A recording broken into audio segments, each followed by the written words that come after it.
Muhammad in his deathbed, he said to his followers, bring me papers to our write for you a book which you will not go misguided after me. What? Bro, what are you talking about, man? That's a bit confusing because apparently Muhammad couldn't read and write, is it?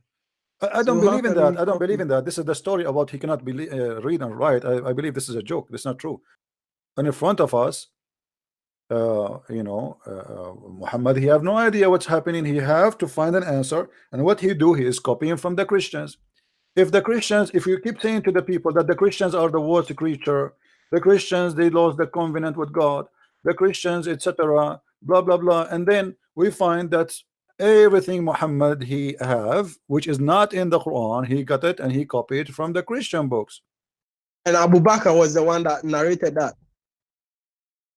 Well, this is narrated by Ibn Abbas, and this is Sahih Bukhari, hadith number 5917. As you see, I'm showing the reference in the screen. The Prophet copied. I think my problem is the copy, because it's like, Copy paste. to my knowledge, he couldn't read and write. No, he can. He can. So- This is a lie. Is there, have you got a proof that he could read and write? Sure, this is very easy. This is very easy. The Quran is proving that to us. You see, did you ask yourself why the Quran called the Christian and the Jews people of the book? Because simply we have a book. Yeah, And because they were the ones that had the Torah and the Injil, isn't it? yes, because you don't have a book. You never have a book. Not before, not after. Secondly, the Quran, when you speak about the ummi, the word ummi, that's what the Muslim they use to speak about illiterate. The word ummi is about not knowing the book of God. It's not about not knowing how to read, how to write, how to read. So وَمِنْهُمْ أُمِّيُّونَ. Okay, what ummiyun mean? Read with me. And there are among them illiterate who know not the book. So who are they, the illiterate? Is the one who do not know the book. The Quran says that clear, in many verses, not only one. But the Muslims are copy-paste nation. I cannot find one Muslim. I'm surprised actually you are a Muslim, because you sound like a smart person. I mean, how a smart person like you will stay in Islam in a second? Where they got that Muhammad cannot read and write? Just because it says Ummi, Muhammad is trying to copy the Jews. The Jews, they call the one who do not know the book Ummiyin, which means from the nation, Gentiles. Gomai. This is what Ummi mean. Ummi is anyone is not from nation of Israel, because he's worshiping the wrong God.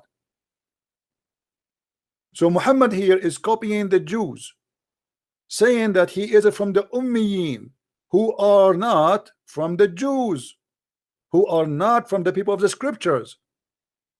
For the whole world worship the wrong God, and those are the only one, they are called the people of the book, because they are the only one worshiping the true God. As simple as that. This has nothing to do with writing or reading. Do you think all the Christian knows how to write, how to read? It's impossible, especially at that time. So all of them, they are called people of the book, and anyone who do not know have a book, it's called illiterate. And this is all over the Quran. Muslims, they have no idea what the Quran is talking about. Chapter 3, verse number 20. Read with me. So if they dispute with thee, say, I have surrendered, not submitted, my whole self to Allah and those who follow me. Say to the people of the book and those who they are unlearned. This is the same word ummiyin, unlearned. So you see the Quran divide the people to two kind of people. People who they are learned and people who they are unlearned, illiterate. The one is unlearned is the one who they are not from the people of the book. So the one who is learned is the one is learned about God. It's not about writing or reading. What do you think? Muhammad in his deathbed, he said to his followers, bring me papers to our write for you a book which you will not go misguided after me. Is it in the hadith? Yes. Or in the Quran? Yes. This is a Sahih hadith. Sahih al-Bukhari. Read with me. Muhammad, he said, Ibn Abbas said, when the Messenger of Allah was in his deathbed, there were some men in the house. He said, come near, I will write for you something after which you will not go astray. Some of them said, i.e. the companions, said, Allah Messenger is seriously ill, and you have the Holy Quran, which means here very weird. Why Muhammad saying I will write something for you if he gave them the Quran already? This is crazy. Allah books is sufficient for us. So the people in the house differed, which means they are fighting and start disputing. Some of them said, give him writing material so he might write for you something after you, which will not go astray. Okay, how you want to give him writing material if he cannot write? And why he's asking for writing material? All what he need to say is just to recite. So obviously here they did not say to him, come on, you cannot write. What do you mean to give you writing material? They did not say to him, okay, tell us what you want to say, we will write for you. They said, give him writing material. And here you notice that Muhammad obviously is not even sure of what his message, because how you say I will write for you a book now before you die, which you will not go astray. So what the Quran for? And this is what the Muslim they say to him. So if you will write for us a book now which we will not go astray, so what the Quran is for? And this is a Sahih book. This is Sahih Bukhari, hadith number 4432. So my friend, you sound a smart person, and you don't fit to be in this garbage. Sorry to say so. I mean, you are smarter than this. Muhammad is the God. Muhammad, let me ask you a question. When Muhammad he said in the Quran that any Muslim woman she can give herself to the Prophet so he can F her, what that have to do with Islam? What that will do to God?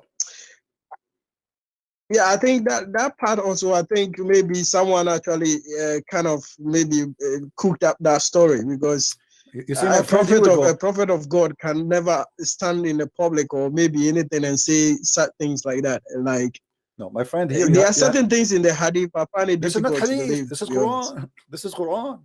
You know, Muhammad he made the Quran says any believing woman she can give herself to the Prophet. What that will do to Islam? What does have to do with the message of a prophet of God who sent down to earth to save us? Why he need a verse from his God says any woman she want to sleep with the Prophet, she is welcome. I mean, the man is not even single. If Muhammad is like Christian Prince, he is single, he need a wife. Okay, God is trying to help him. Maybe a Christian woman she will marry him because maybe he's ugly. But now Muhammad, who have 13 wives, he have hundreds of concubines for sex, and yet he make a verses saying any woman she want to give herself to the Prophet so he can F her. What does have to do with God? Muhammad again taking advantage of him being a God on earth, fabricating verses saying any women want to sleep with me, well, come over. I mean, what does have to do with God? What that will benefit God? Muhammad he slept with women, what for? Is he single? No. Is he out of women? No, he have tons of them. So when I make a verse, it's about my sexuality, it's about my benefit, it's about my money, it's about my pocket, it's about me, and then I became God. I put my name next to Allah in the Shahada. I put my name next to Allah in the obedience. Actually, I put my name before Allah name in the obedience.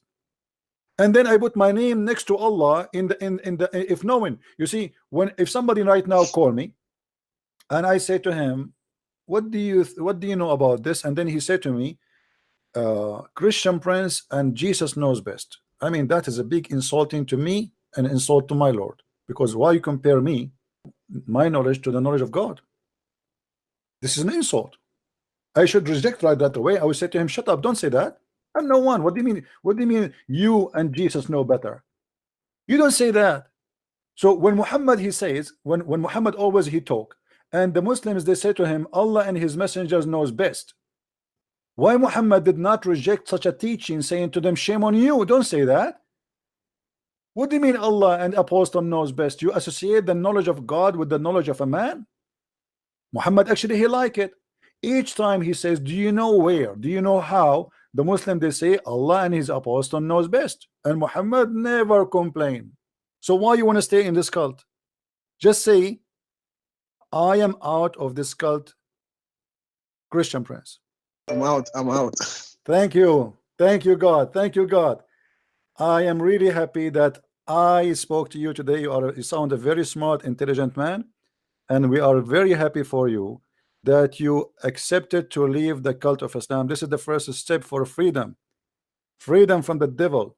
We've been lied to, we've been deceived. This is nothing but the garbage. There's no way God is going to be a pimp of the house.